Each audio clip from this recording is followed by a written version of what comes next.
पैसा से करप्शन को बड़ा अधिकारी बन गया, घूस ले लिया, उड़ा दिया उधर 50-60 करोड़, पुल गिरा दिया। हमारे यहाँ तो खूब गिरता है हमारे यहाँ पुल पे चढ़ते लोग हनुमान चालीसा पढ़ते हुए चलते हैं, बजरंग बली बीच में बचा लीजिएगा गिर जाएगा पुल वगैरह तो कहाँ जाएंगे। 500 सालों पहले जिस समय इस मेवाड़ के इतिहास को मिटाने की कोशिश किया गया था, आज अगर वो लोग देखते होंगे तो देखिए फिर उसी तरह भारत माँ की ललाट पर चमकता हुआ तारा की तरह यह मेवाड़ दोबारा दिखता है, जो साहस नहीं टूटने देने का एक परिचय है। 1947 में आज़ाद हुए, हम लोग ने एक गलती किया कि हम पुरुषों को ये घमंड हो गया था कि हम अकेले देश को ले जा सकते हैं। 75 साल हो गया, नहीं गया।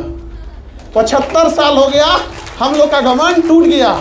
अगर आप पढ़ाई नहीं कर पाइएगा तो कुछ नहीं कर पाइएगा, क्योंकि पढ़ाई एक ऐसा हथियार है जो मेटल डिटेक्टर में पकड़ में नहीं आता है। और हर हथियार की एक मैगजीन की क्षमता होती है। किसी में 20 गोली, सुनते होंगे ना कि 6 गोली है, 30 गोली है, 20 गोली है। आओ थोड़ा शिक्षा के हथियार में गोली खत्म नहीं होती, इतनी गोली चलाता है। मेवाड़ की क्या ही कहा जाए, सही कहा जाता है कि ये जमीन नहीं है, यह एक राज तिलक है। यहाँ की मिट्टी से तिलक करना चाहिए। मेवाड़ उस महापुरुषों की धरती रही है। धन्यवाद सर। आज मेवाड़ यूनिवर्सिटी में हमारे chancellor sir doctor Ashok sir, हमको याद है कि हम लोग 2 साल पहले एक बार मिले थे। और पहले हम स्टार्ट करने से पहले एक बार हम अपनी 2 साल हमको लगता है सर 2-3 साल हो गए होंगे, कोरोना जस्ट ख़त्म हुआ था और हम पटना में क्लास ले रहे थे। तो क्लास लेने के टाइम पे तो कहाँ ही टाइम मिलता है, आदमी एक बार क्लास में घुस गया तो कॉल आ रहा है या क्या आ रहा है उससे तो कुछ ध्यान नहीं रहता है। सर किसी काम से लेके शायद पटना गए हुए थे और अचानक सर आ गए ऑफिस, और हम तो क्लास में थे, अब कैसे आ सकते हैं बाहर। बीच में ना जब क्लास लंबी हो जाए तो बीच में 10 मिनट का गैप होता है, तो बीच में जब 10 मिनट का जो गैप था उसके बीच में जब सर का आया कि सर मेवाड़ यूनिवर्सिटी से हैं और इतने बड़ा महान काम कर रहे हैं, इतना बड़ा यूनिवर्सिटी है, वो बीच में 10-15 मिनट के लिए था। हम कहेंगे भैया रुको, ये दो एक क्वेश्चन बनाओ, लोग हम आके मिलते हैं ऐसे महापुरुष से जिन्होंने इतना महान काम किया। वहाँ हम लोग 10-15 मिनट के लिए जो गैप थे मिले वहाँ। अब हमको लगा कि हम भूल गए एक टाइम के क्लास से निकले हुए हैं, क्योंकि जब भी कोई नेक काम कर रहा होता है, एक समाज में बदलाव ला रहा होता है, तो हम सबको उसके साथ खड़ा होना पड़ता है, वरना उसका मनोबल टूटने लगता है। उन्हें लगता है कि फिर हम किसके लिए कर रहे हैं। और वहाँ जब हमें पता चला इस यूनिवर्सिटी के बारे में, और मेवाड़ की क्या ही कहा जाए, सही कहा जाता है कि ये ज़मीन नहीं है, यह एक राज तिलक है। यहाँ की मिट्टी से तिलक करना चाहिए। मेवाड़ उस महापुरुषों की धरती रही है। और एक बात जरूर कहते हैं हम यहाँ इस धरती पे आके कि यहाँ जो राजा रहें, जो रानियाँ यहाँ की रहीं, बेशक हम एक बार हमेशा उनके लिए कहते हैं कि वो भगवान नहीं थे, लेकिन उन लोगों की वजह से हमारे यहाँ भगवान बचे हुए। न तो इतना विदेशी आक्रमण हुए थे और ये हुआ था कि न जाने भारत का क्या हो गया रहता, हम कहाँ से कहाँ हो गए रहते। 600 सालों तक रोक के रखा उन्होंने। जब 12वीं सदी आई और एक बार जब राजस्थान का किला जब ढहा तो 100 साल के अंदर पूरा हिंदुस्तान फतह करके चले गए वो लोग, पूरा का पूरा हिंदुस्तान। सोच सकते हैं एक राजस्थान, एक मेवाड़ जीतने के लिए उन लोग को 500 साल 600 साल लग जाते थे जीतने के लिए। और जब यहाँ से गए तो पूरे उनको दक्षिण भारत तक जाने में कोई रुकावट ही नहीं आई। यहाँ से लेकर बर्मा तक पहुँच गए, नीचे पूरा पहुँच गए। तो ये वो धरती है वहाँ। तो हम जब पहली बार सुने इस यूनिवर्सिटी के बारे में तो हम भी सोचते थे कि एक ऐसा यूनिवर्सिटी होना चाहिए।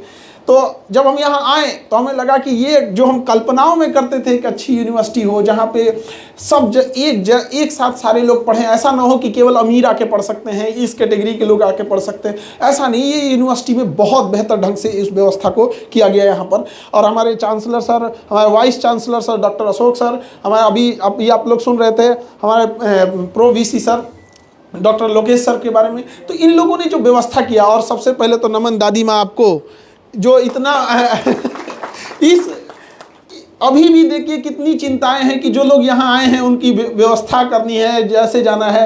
तो ये सारे लोगों के लिए तो सोचिए कलेक्टिव रिस्पांस से कितना चीज़ें आगे बढ़ रही होती। जब हमें पता चला कि जम्मू कश्मीर से यहाँ पे जो बच्चे पढ़ने आते हैं, आपको जानकर ताज्जुब होगा कि जम्मू कश्मीर जब हम लोग को हमारा अभिन्न हिस्सा है, लेकिन ज़मीन का कोई टुकड़ा नहीं होता जब तक हम सब एक साथ ना जुड़ के आगे आए तब तक। तो वहाँ के लिए यहाँ पे जब बच्चे पढ़ने आए थे तो वहाँ पर जो सेना थी वहाँ से उनके कुछ स्कॉलरशिप, कुछ यूनिवर्सिटी ने स्कॉलरशिप दिया। सोचिए आधी फीस सेना दे रही है और आधी फीस यूनिवर्सिटी दे रहा है, ताकि वो बच्चे पढ़ाई कर सके और समाज के मुख्य धारा में सके। तो ऐसा नहीं है कि जब आज से हजारों साल पहले मेवाड़ ने जो इस कर्ज निभाया था, इस देश के लिए किया था, आज भी मेवाड़ की धरती उस चीज़ को दोबारा कर रही है। 70% माइनॉरिटी, SC ST OBC के बच्चे जब जहाँ पढ़ रहे हैं, जो जरूर इस देश को आगे बढ़ेगा। देखिए, समाज में या देश में किसका बोलबाला होगा या किसके हाथ में पावर होगा, ये डिपेंड करता है कि विद्यालय में किसकी कितनी भागीदारी है। विद्यालय पे जिसका कब्जा रहेगा, याद रखिएगा, वही पूरी तरह रहेगा। हम लोगों ने क्या हुआ, देखिए समाज में महिलाओं को देखिए पढ़ाई से रोक दिया। हम लोग के टाइम पे, अब तो महिलाएं बहुत आगे बढ़ते रहती हैं। हम तो अपने क्लास में रक्षाबंधन मनाते तो यहाँ तक राखी बंध जाती है, उतना जगह ही नहीं बचता है, जो ये बताता है कि कितना ज़्यादा अब महिलाएं भी आगे बढ़ने लगी। लेकिन पहले इन्हें पढ़ने से रोक दिया जाता था।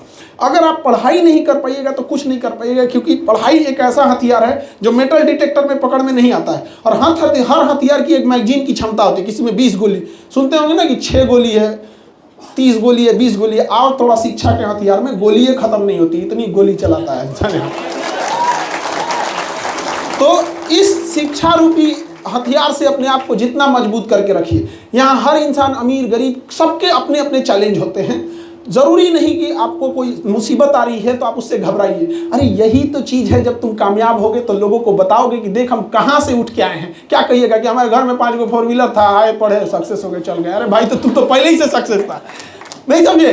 तो आप सोचिए, अगर आपके ऊपर कोई तकलीफ आ रही है तो याद रखिएगा आप बेहतरीन किरदार निभाने वाले हैं। किसी फिल्म को देखिएगा, जो सबसे टफ, सबसे कठिन रोल होता है, वो किसको दिया जाता है? जो मेन हीरो होता है, जिसके कंधे उस कठिन रोल को निभा सकते हैं। तो जीवन में भी अगर आपको कोई तकलीफ आ रही है तो सोचिएगा आप बहुत बेहतरीन किरदार वाले थे। ऊपर वाले ने चुना है आपको कि आपके कंधे इतने मजबूत हैं जो उस कठिन चीज़ों को देख सकते हैं, झेल सकते हैं और उसके बावजूद आगे बढ़ सकते हैं।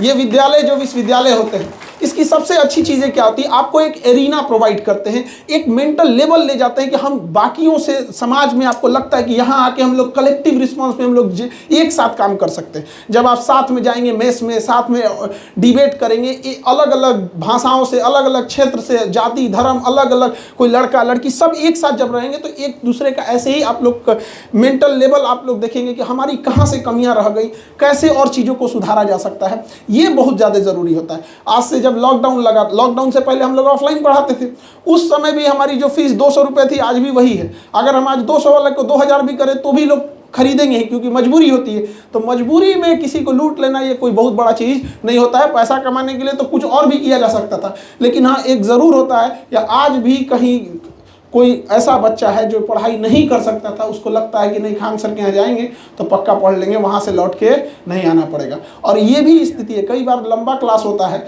8 घंटा 9 घंटा क्लास हो जाता है, तो हम आपको बताते हैं कि कुछ बच्चे के पास जब क्लास में जगह नहीं बचती है तो नीचे बैठ के पढ़ते हैं। तो वो लोग ना प्लास्टिक में चना भिगा के लाते हैं। आप सोचिए कि वो सोचते मेरा 2 पैसा बच जाएगा। ये स्थिति है यहाँ पे कि चलो भाई हम वहीं से खा लेंगे, कुछ यहाँ पे नहीं खाना बना पाए या लेट हो गया या एक ही टाइम खा के रह जाते हैं। लेकिन वो लोग सोचिए जिस दिन देश में आएंगे, उनके पास पावर आएगा, जब उनके पास अधिकारी बन के कुर्सी पे बैठेंगे, आप जैसे लोग बैठेंगे, तो आप लोग गरीबी को, समस्याओं को किताबों में नहीं पढ़ा है, जी कर देखा है। जब आपके हाथ में कलम आएगा तो तब उस कलम से इस देश की तकदीर बदलेगी। और इसी देश के लिए देश इंतजार कर रहा है। शायद देश को आप जैसे लोगों की ज़रूरत है। तो अपने आप को हमेशा एक बात याद रखिएगा कि आपका सपना इतना छोटा ना हो कि केवल आपके माँ बाप तक सीमित हो जाए, अपने शौक, अपने ज़रूरतें पूरे तक सीमित हो जाए। आपका सपना इतना बड़ा होना चाहिए कि आपसे आपका पूरा गाँव, आपका जिला एक उम्मीद करके देखे कि ये इंसान चेंज ला सकता है, इसके हाथों से कोई ना कोई बदलाव होगा। और लड़की लोग, आप लोगों को भी बहुत मौका मिला है। आज़ादी से लेकर आज 2025 आ गया, 1947 में आज़ाद हुए। हम लोग ने एक गलती किया कि हम पुरुषों को ये घमंड हो गया था कि हम अकेले देश को ले जा सकते हैं। 75 साल हो गया, नहीं गया। 75 साल हो गया, हम लोग का घमंड टूट गया। और आज इस टूटे घमंड से आप लोग से कहते हैं कि आप लड़कियों ने अगर 15-20 साल भी कदम से कदम और कंधे से कंधा मिला के चल रही तो इस देश को आगे बढ़ने से कोई नहीं रोक सकता है। बस आपको अपना मेहनत करके, माता पिता ने आपको भरोसा दिया है, आपको पढ़ने भेजा है, और हर लड़का और लड़की से यही कहते हैं कि उस भरोसे को मत तोड़िएगा। दुनिया का कुछ भी कीजिए, लेकिन उस इंसान का भरोसा मत तोड़िए जो उसको आपको आखिरी उम्मीद के तौर पे देखता है। माता पिता आपको आखिरी उम्मीद के तौर पे देखते हैं। आपका एक गलत कदम, चाहे वो लड़का है या चाहे लड़की है, आपके माता पिता का सर नीचे कर देगा। फिर उस इंसान की ज़िंदगी सोच के देखिए, एक लड़की या लड़का, क्योंकि भारत एक पेट्रियार्कल सोसाइटी है, यहाँ पुरुष 10 गलती करे तो कोई दिक्कत नहीं, महिला एक गलती कर देती है सब आवाज़ उठाने लगते हैं। तो जब बारिश होने लगती है तो छाता लगाया जाता है। एक समय आएगा जब बारिश भी रुकेगी, लेकिन जब तक बारिश हो रही है तब तक छाता लगाना समझदारी होती है। तो जब तक समाज का मिजाज नहीं बदल रहा है, समाज के लोगों की मानसिकता नहीं बदल रही है, तब तक हमें भी उस छाता के रूप में अपने आप को थोड़ा बचा के चलना है। सोचिए, एक गलत कदम से आपके माता पिता का सर ना झुके, बल्कि ऐसा काम करना है कि आने वाले समय में, हमको जब हम क्लास 5 या 6 में पढ़ते थे तो एक उस समय का हमको एक बात बहुत याद आता था कि उस समय हमारे टीचर लोग कहा करते थे कि बच्चों, अभी आप लोग कोई फॉर्म भरते हो या कोई एड्रेस मंगाते हो तो क्या लिखते हो? अपना नाम लिखते हो, फिर नीचे पिता का नाम लिखते हो, ताकि तुम्हारी पहचान हो सके, वरना वो लेटर कहाँ घूमते रह जाएगा, तुम्हें कोई जानता ही नहीं। लेकिन बच्चों, तुम लोग आगे बढ़कर इतनी बुलंदी पर जाना कि जब तुम्हारे पिताजी को अपना एड्रेस लिखना पड़े तो तुम्हारे पिताजी को अपने पिताजी का नाम ना लिखना पड़े, बल्कि उल्टा हो, तुम्हारे पिताजी तुम्हारा नाम लिखे कि मैं इस बेटे का पिता हूँ। तो आपसे माता पिता का पहचान हो, यही सच्चे मायने में उनका कर्ज चुकाना हो जाएगा। और उस समय देखिएगा, माता पिता को क्या, जैसे जैसे बूढ़े होते जाएंगे उनके लिए क्या होता है, अभी छोटे बच्चे जो रहते हैं, अभी यंग हैं आप लोग के लिए चाहिए विटामिन, प्रोटीन खाने पीने के लिए। अब माता पिता को क्या चीज़ चाहिए? बुढ़ापे में आपकी कामयाबी देख लेंगे, आपके चेहरे का ललाट जो देख लेंगे कि कामयाबी का, उनके लिए वही सब कुछ है। उनका 10 साल जिंदगी ऐसे बढ़ जाएगा। लेकिन एक गलत कदम, क्योंकि भारत ऐसा जगह है जहां हम लोग गुलेल देखें, आप लोग गुलेल, उसे हम लोग मार किसी चीज़ को वैसे जानवर वगैरह को भगाने के लिए काम में आता है। तो हम लोग ना नफरतों के गुलेल पे बैठे एक समाज में हैं, जहां आपसे एक गलती होगी तो न जाने कितने लोग नफरतों की बौछार कर देंगे। तो ऐसा ही था, गधा था, पढ़ने में कहाँ था, माँ बाप भेजे थे, ये एक गलती, बस एक गलती, तो लोग नफरतें पाल के बैठे हैं। बस आप मौका मत दीजिएगा उनको, वरना नफरतों की बौछार कर देंगे, आप परेशान हो जाइएगा। जितने लोग आपको चाहने वाले होंगे, लिख के रखिएगा, उससे 4 गुना लोग आपसे जलने और नफरत करने वाले होंगे। इस रेशियो को कभी बिगड़ने मत दीजिएगा, यानी 4 गुना लोग आपके ऊपर नज़र बना के रखें। अभी हमारे लोकेश सर बता रहे थे कि कितने फॉलोअर हैं, 24 की 25 मिलियन, तो उससे 4 से गुणा कीजिए, लगभग 100 मिलियन होंगे लोग जो गिरा दो इसको, तबाह कर दो। आप सोचिए, हमें फीस कम करने के लिए या ऐसे चीज़ों के लिए कम प्रेशर आता है, बाप रे बाप, तबाह हो गए हैं। लेकिन हम यही कहते हैं कि वो बच्चा जो एक बार पढ़ लेगा ना, वो एक न एक दिन जाके समाज को अच्छे ढंग से बदलेगा। पहले क्या होता था कि एजुकेशन एक बड़े लोगों के पास ही होती थी, IAS की पढ़ाई या PCS की पढ़ाई बड़े लोग ही कर सकते थे। ऐसे यूनिवर्सिटीज़ में एक लेवल के ही लोग आते थे, अब संभ्रांत घर के लोग ही आके पढ़ सकते थे। इस वजह से जब अधिकारी बन के जाते थे तो उनके जब नीचे वो कमांड करने जाते थे तो आम पब्लिक को वो कुछ नहीं समझते थे। आज शिक्षा को इतना दूर दूर तक पहुंचा देना है हमको। मेरा उद्देश्य यही है कि 20 करोड़ लोगों तक को मैं वो शिक्षा पहुँचाना है, ताकि जब वो ज़मीन पर बैठे, जब वो अपने गाँव पर जाए और कोई DM जाके उसके ऊपर अपना रौब जताए तो कहे कि जितना पढ़े हैं ना उतना हम पढ़े हैं, सीटवा कम था इसलिए आपका 2 नंबर ज़्यादा था तो हो गया, सीट कम था तो 2 नंबर के वजह से मेरा नहीं हुआ। अकड़ मत दिखाइए, जिला के कस्टोडियन है, कस्टोडियन की तरह रहिए, जिला का मालिक मत बनिए। गया जमाना अंग्रेजों का, मुगलों का, अब यहाँ केवल और केवल शिक्षा की ज्योत जगेगी। तो यही चीज़ों को बदलाव करने की ज़रूरत है। और लड़की लोगों से भी कहते हैं कि आप लोग को भी कदम से कदम मिला के रखना है, और वो नहीं करना है कि हमारे साथ क्या हुआ। पुरानी बातों को अगर आपको किसी चीज़ को छुपाना है तो पुरानी बातों को लेकर रखिए, लेकिन अगर आपको आगे बढ़ना है तो आगे देखिए। एक इंसान था ना, मतलब बड़ा गरीब था, तो एक दिन नमाज़ पढ़ने गया और कहा ना कि जाके आज ना खुदा से, ऊपर वाले से बहुत शिकायत करेंगे, कितना गरीब बनाया हमको, चप्पल तक नहीं है पैर में। तो उसको शिकायत थी, कहा कि नमाज ख़त्म होने तो बताते हम कि हमको इतना गरीब बना दिया कि चप्पल तक नहीं है पहनने के लिए। तो जब नमाज ख़त्म हुआ तो उसने बगल में देखा, एक आदमी था, वो भी नमाज़ पढ़ रहा था, उसका पैर ही नहीं था, तो ये अपनी शिकायतों को रोक दिया। तो अगर आप अपने आप को ब्लेम करना चाहते हैं, शिकायत करना चाहता है, तो अपने वैसे ऊपर के लोगों को देखिए, आपको लगेगा मेरे पास क्या है, कोई हेलीकॉप्टर से घूम रहा है, कोई कुछ कर रहा है। लेकिन अगर आप अपने आप में बदलाव चाहते हैं तो अपने से पीछे लोगों को देखिए कि जिस ज़िंदगी को आप जी रहे हैं शायद वो किसी का ज़िंदगी जीने का वह सपना है, इसलिए कभी शिकायत नहीं कीजिएगा। माँ बाप ने जो दिया है वो उसे हंस कर कबूल कीजिए। भले आपका बचपना गरीबी में बीता हो, लेकिन कसम खाइएगा कि माँ बाप का बुढ़ापा गरीबी में बीतने नहीं देंगे आप। माँ बाप कभी नहीं चाहते हैं, कभी एक माँ बाप का दिल से पूछ के देखिएगा, वो अगर एक रोटी भी अगर होगा तो सोचेंगे कि बच्चों को खिला दें। उनकी मजबूरी होती है, लेकिन गरीबी कमर तोड़ देती है ऐसे माँ बाप का कि जो बच्चों को त्योहारों में उस गली से नहीं ले जाया करते हैं जिस गली में खिलौने बिकते हैं। ये हाथ तक गरीबी हो गई है। कोई तकलीफ झेलना आपको, और कि ऐसा नहीं है कि माँ बाप नहीं चाहते हैं आपको। आप देखना अभी कोई त्यौहार वगैरह आएगा, दिवाली आएगा, दशहरा आएगा, तो बहुत सारे खिलौने बिकेंगे। देखना कि वहाँ कुछ ऐसे बच्चे होंगे जो आधा घंटा 1 घंटा एक ही दुकान पे कभी खिलौना देखेगा, कोई दूसरा खरीद रहा है उसी को देख के खुश हो जाएगा। उसकी इतनी हिम्मत नहीं है कि वो खरीद सके, इतना पैसे नहीं है कि खरीद सके।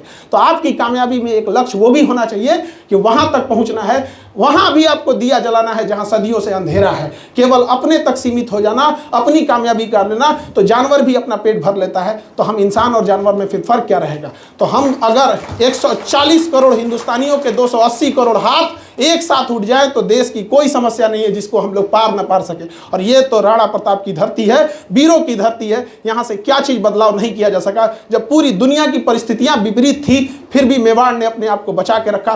500 सालों पहले जिस समय इस मेवाड़ के इतिहास को मिटाने की कोशिश किया गया था, आज अगर वो लोग देखते होंगे तो देखिए फिर उसी तरह भारत माँ की ललाट पर चमकता हुआ तारा की तरह यह मेवाड़ दोबारा दिखता है, जो साहस नहीं टूटने देने का एक परिचय है। इसलिए आप जहाँ भी हैं, चाहे जिस परिस्थिति में हैं, अपने माँ बाप का उस कर्ज को निभाइएगा और अपने आप को कभी अकेला महसूस मत कीजिएगा। और सोचिएगा कि इस देश में दोबारा एक क्रांति, क्योंकि महापुरुष आप जैसे लोग ही होते हैं। जब गांधी जी या फिर कोई भी व्यक्ति जो इस देश को बदला है, ल जाने कितने लोग, जब वो क्लास विद्यालयों में ऐसे बैठे होंगे तो आप ही लोग जैसे होंगे। और हमें विश्वास है कि आने वाले 15-20 साल बाद हम भी ऐसे, आप लोग भी कहीं कामयाब होकर बैठे होंगे तो हम लोग को याद है कि अरे भाई 2025 में गए थे, इससे मिले थे, ये आज इतना आगे बढ़ गया।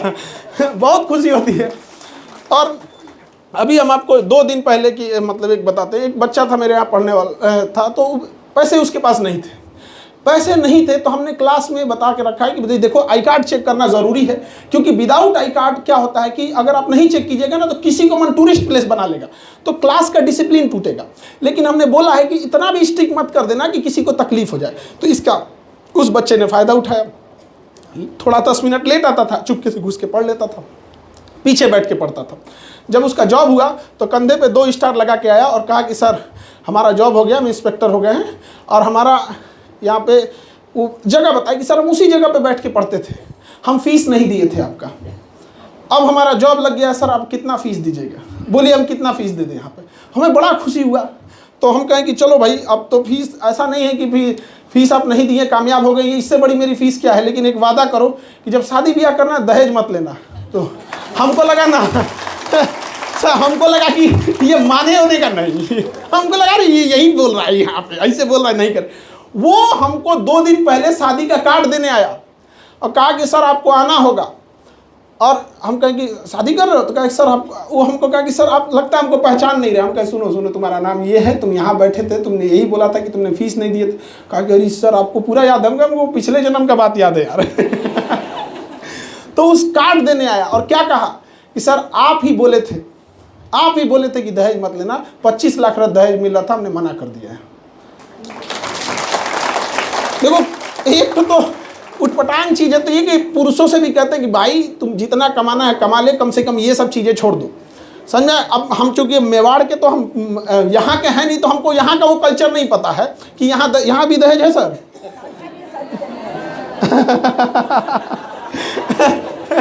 यहाँ पे भी दहेज वाली समस्या है। हमारे यहाँ तो बहुत भयानक है। हमारे यहाँ बिहार वगैरह उस एरिया में दहेज का एक बड़ा कारण जानते हैं क्या है? फर्जी नौकरी। उसने नौकरी 1 करोड़ रुपए में खरीद लिया, अब उसको लगेगा मेरा 1 करोड़ रुपया गया, खेत बेच के गया, तो हमको क्या करना है, दहेज से वो 1 करोड़ की रिकवरी करनी है। समझ में आ गया? तो वहाँ एक अलग सिस्टम। तो कम से कम एक मौका जो आपको मिला है, कम से कम उसको तो चेंज करो भाई। आपको आज़ादी की लड़ाई लड़ने को नहीं मिला, कम से कम ये तो चेंज कर लो, अपने आप से तो पूछ लो। और गर्ल्स से में भी कहते हैं कि जो दहेज ना ले उसके घर को अच्छे से सजा के रखिएगा, और जो ज़्यादा ले उसको एक बार आभास भी करा दीजिएगा कि ये स्वभाव में बदलाव का कारण क्या है। समाज में जिस दिन ये बड़े पैमाने पे जाने लगा, और समाज में ये डर बैठ जाएगा कि भाई उनकी बहू बहुत शांति से रहती है। कभी क्या होता है ना, माँ बाप का एक एज हो जाता है तो बड़ा कभी कभी बिना मतलब भी बोल देते हैं। कभी मेरी मम्मी गुस्सा होंगी तो 4 ठोम कोई भी सुना देंगे, हम चुपचाप सुन लेंगे। तो क्या करें, उन्होंने, उनका कर्जदार हैं हम लोग यहाँ, तो लेकिन क्या ना उनको कभी नहीं लगे, उनको एज हो गया है, उन लोग के आगे हम लोग अभी भी बच्चे ही रहते हैं। तो जो दहेज वहेज ना ले, उसकी 2 बात भी सुन लेना, ये सोच के कि मुझे समाज में बदलाव का ये मौका है। और जो दहेज ले उसके यही नहीं कि उसके ऊपर चढ़ जाना है बंदूक लेके, ऐसा नहीं है मतलब, लेकिन उसको थोड़ा आभास कराना है कि देखिए आपकी बात हम मान ले रहे हैं, लेकिन अगर दहेज नहीं ले रहते तो इससे और इज्जत से मानते, अभी ड्यूटी की तरह पे मान रहे हैं। 10 साल जिस दिन ये समाज में ये घटनाएं हो जाएंगी, 10 साल, आज से 10 साल, और समाज में धीरे धीरे ये पता चल जाएगा कि भैया अगर घर में शांति चाहिए तो दहेज त्यागना पड़ेगा। तो शायद चीज़ें चेंज होंगी। लेकिन शिक्षा बहुत सारी चीज़ों में बदलाव भी लाता है, लेकिन शिक्षा बहुत सारे चीज़ों को गलत भी करता है। इस देश को सबसे ज़्यादा नुकसान पहुंचाया ज़्यादा पढ़े लिखे लोगों ने, ज़्यादा बड़े घोटाले वाले। जो कम पढ़ा लिखा था वो कितना ही नुकसान पहुंचाया। करप्शन में 3 चीज़ों को आप ध्यान से देखिएगा। पैसे से करप्शन होता है, जो बड़े बड़े लोग करते हैं, बड़े बड़े लोग, या टाइम से भी करप्शन होता है, क्वालिटी से भी करप्शन होता है। पैसा से करप्शन कौन है? बड़ा अधिकारी बन गया, घूस ले लिया, उड़ा दिया उधर 50-60 करोड़, पुल गिरा दिया। हमारे यहाँ तो खूब गिरता है। हमारे यहाँ पुल पे चढ़ते लोग हनुमान चालीसा पढ़ते हुए चलते हैं, बजरंग बली बीच में बचा लीजिएगा, गिर जाएगा पुल वगैरह तो कहाँ जाएंगे। तो बड़े लेवल का करप्शन कौन कर रहा है? जो पैसे से करप्शन है वो पढ़ा लिखा बड़ा इंसान कर रहा है। दूसरा एक करप्शन होता है quality wise corruption, middle type का आदमी, पढ़ाने गए अच्छा से पढ़ाइए नहीं रहे, क्वालिटी से करप्शन है। सामान बेचने गए मिलावट कर दिए, क्वालिटी से करप्शन है। तो ये मिडिल लेवल का करप्शन है। एक टाइमिंग का करप्शन होता है जो एकदम नीचे लेवल का लोग कर रहा है। काम करने के लिए बुलाए 10 बजे, आ रहा है 11 बजे, लंच है 1 घंटा का, लंच कर रहे हैं 1.5 घंटा। तो करप्शन में क्या है ना कि 3-4 टाइप का करप्शन है। बट हम लोगों ने अपने समाज में सबसे ज़्यादा तरजीह दिया किसको? पैसा को। इसलिए हमें लगता है जिसने पैसा लूटा उसी ने करप्शन किया। ट्रेन लेट हो रही है, ये भी तो एक तरह का मिसमैनेजमेंट करप्शन का ही हिस्सा है। काहे लेट करोगे भैया, पैसा कम दिए थे, नहीं समझे? तो सारे चीज़ों को कलेक्टिवली हम लोग को चेंज करना है। और समाज को, आपको लगता होगा कि समाज पुरुष प्रधान है, समाज क्या है? पुरुष प्रधान। लेकिन गौर से देखिएगा, हमारा समाज पैसा प्रधान है, पैसा प्रधान। जिस पुरुष के पास पैसा नहीं है ना, उस पुरुष की भी इज्जत नहीं है, समझा ना?